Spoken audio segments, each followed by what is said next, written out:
Welcome back to This Week. Time now to get the views of our media and political experts, Metro Councilman at Large and Democratic Operative Jerry Maynard, and heard daily on 1510 WLAC, syndicated talk show host Steve Gill. Welcome, gentlemen. Nice Thank you. Thank you. Big news, obviously, for the president today is a change of direction. He comes out in support of gay marriage. Is this the biggest political move of his career? It is big because he said personally he now endorses gay marriage. But if you remember back when he ran for the state senate, he said he believed in equal rights for gays if they wanted to get married. And then when he ran for the United States Senate, he said he was in favor of civil unions. So this is his evolvement, if you will, back to where he was back in the 90s, that he does support gay marriage. But it is his personal belief. But let me also clarify. He believes it's a state rights issue. States should decide that. He is not going to do a federal law or federal mandate. And I hope that the voters understand. He's saying personally for him, he believes in the rights of people to get married if they're gay. But he does believe it's a state rights issue.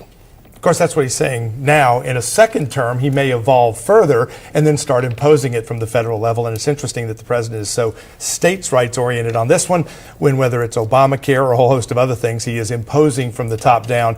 I think what concerns people is rightly so that he will continue to evolve towards a federal mandate.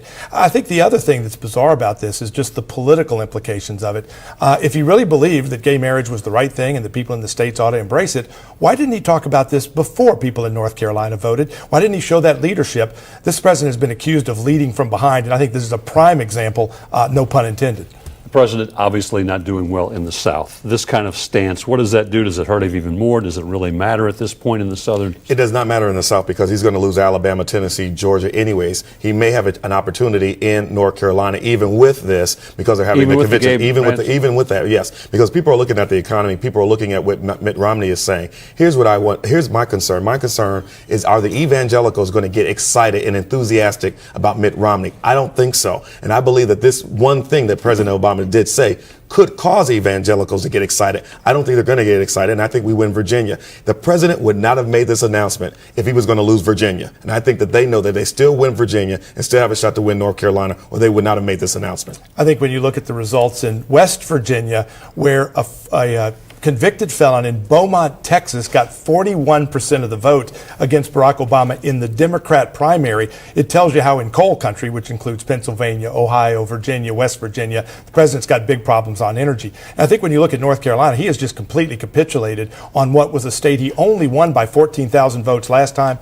199,000 Democrats voted in the Democratic primary Tuesday and didn't vote for Barack Obama. You also had a 300,000 plus margin against gay marriage, the issue he endorses after the fact, which is again not going to carry North Carolina for him. Same thing's going to be true in Virginia. 7 of the 10 battleground states are states where voters have overwhelmingly voted to ban gay marriage. This is going to enthuse and mobilize the Christian evangelicals.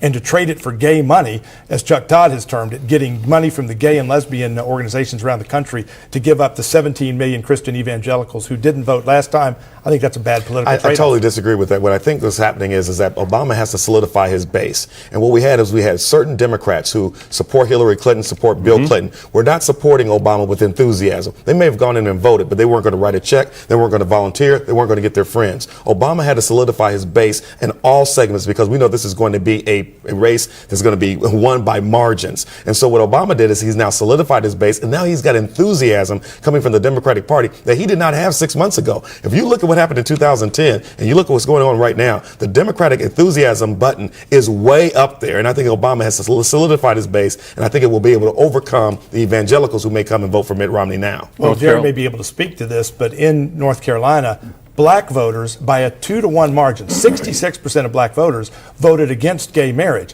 Now, again, they may put race above their religion. They may come back to Obama, but they may not be enthusiastic about voting for a guy who is so wrong on an issue that they believe. They're not voting for him because he's black. They're voting for him because they think he's the best president, he's the best candidate, and the Republicans have never done anything for the black community that would persuade us to go vote for Republicans. So therefore, we're going to vote for Obama, not because he's black, but because he's the best president and he's a Democrat, and black people tend to be Democrats. Not because he's black. Is North Carolina going to be a touchstone on this issue because of what happened, the passage of the ban on the gay marriage amendment, the president coming out? The president wins that state 4 years ago. It's a swing state now. Now there are calls for the Democrats to take their convention out of there. That's probably not going to happen, but you are going to probably see protests at the convention. It's too late. And what the real issue is regarding labor is that's because it's a right to work state. And because of that, the labor unions don't understand, why do we pick a state like that? Why did we go to a state like Ohio? Because it's a swing state. state. Yeah, right, because it's a swing state. So I think that's the bigger issue, not so much the ban on gay marriage. Well, Ohio and Missouri were their second and third choices. They chose North Carolina because they had a very popular governor who's now so unpopular she's not running for re-election. They chose it because it was a battleground state. They've now given away that battleground state, and now they have to take their convention to a state where most Democrats are calling for a boycott. I talked to Ellen Ratner today, one of the big liberal columnists out of Washington, D.C. She said they're not going to boycott till after the convention. I asked her, well, what about after the convention and before the election? She goes, no, it'll probably be after the election, so they're going to conveniently boycott North Carolina and I guess the other 31 states who have done the exact same thing sometime after the election. Vice President Biden comes to Nashville to raise money for the re-election campaign of the president.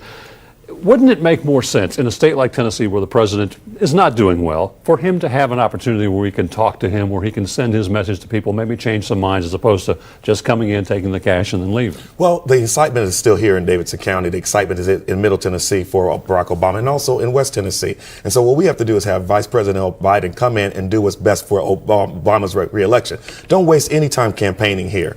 Come here, raise money, because there are people who want to write big checks. There are people who want to touch and feel Michelle Obama and Barack Obama. Obama's not going to come, so send the First Lady, send the Vice President, send senators, send congressmen. But Obama, spend your time in Ohio, Michigan, Colorado, New Mexico, Nevada, Virginia, North Carolina. Yeah, there are a lot of blue states where you're not going to see Barack Obama, like West Virginia, where the governor of West Virginia, a Democrat, has said he's not going to vote for him. The senator from West Virginia, who was the governor, Joe Manchin, says he's not going to vote for him. I don't think Tennessee or West Virginia is going to see much of Barack Obama. And we don't need either state to win.